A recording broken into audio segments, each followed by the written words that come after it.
House Martell ვესტეროსის ერთ-ერთი ყველაზე განსხვავებული და ამაკი საგვარეულოა Game of Thrones-ის სამყაროში. ისინი მართავენ დორნს ცხელ უდაბნოებითა და მთებით სავსე რეგიონს, რომელიც ვესტეროსის სამხრეთში მდებარეობს. დორნის სხვა სამეფოებისგან სრულიად განსხვავდება. აქ ხალხი უფრო თავისუფალია, ქალებსა და კაცებს თანაბარი უფლებები აქვთ, ხოლო ძალაუფლება ხშირად ჭკუითა და მოთმინებით მოიპოვება. მარტელების მთავარი სასახლეა სანსპირი, ულამაზესი ციხესიმაგრე, რომელიც მზით განათებულ სანაპიროზე დგას. მათი დევიზია Unbound, Unbent, Unbroken. ეს სიტყვები ნიშნავს, რომ მარტელები არასდროს იხრიან თავს, არ ნებდებიან და ვერავინ ამარცხებს. დორნი ერთადერთი რეგიონი იყო, რომელმაც ტარგარიენების დრაკონებსაც კი გაუძლო და დამოუკიდებლობა დიდი ხნით შეინარჩუნა. სახლის ყველაზე ცნობილი წარმომადგენელია Oberyn Martell, ქარიზმატული, საშიში და დაუნდობელი მებრძოლი, რომელსაც წითელ გველსაც ეძახდნენ. ობერინი ცნობილია შხამების გამოყენებით, სწრაფი საბრძოლო სტილითა და შურისძიების სურვილით. მისი მიზანი საკუთარი დის ელიას სიკვდილისთვის ლანისტერებზე შურისძიებაა. სერიალში ობერინი ერთ-ერთ ყველაზე დასამახსოვრებელ პერსონაჟად დარჩა. დორნის მმართველი Doran Martell სრულიად განსხვავებული ადამიანია, შვიდი, ჭკვიანი და მოთმინებით სავსე.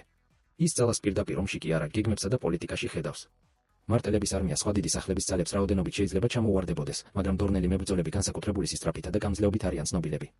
უდაბნოს რთული პირობები მათ საშიშ მოწინააღმდეგეებად აქცევს. მათი სიმბოლო წითელი მზე და შუბია, ცეცხლის, შურისძიებისა და ბრძოლის ნიშანი. მარტელები ყოველთვის საკუთარი წესებით ცხოვრობდნენ და ვესტეროსის დანარჩენ ნაწილს იშვიათად ემორჩილებოდნენ. House Martell ისტორიაში დარჩა როგორც ოჯახი, რომელმაც დაამტკიცა, რომ სიამაყე და თავისუფლება ზოგჯერ ყველაზე ძლიერი იარაღია.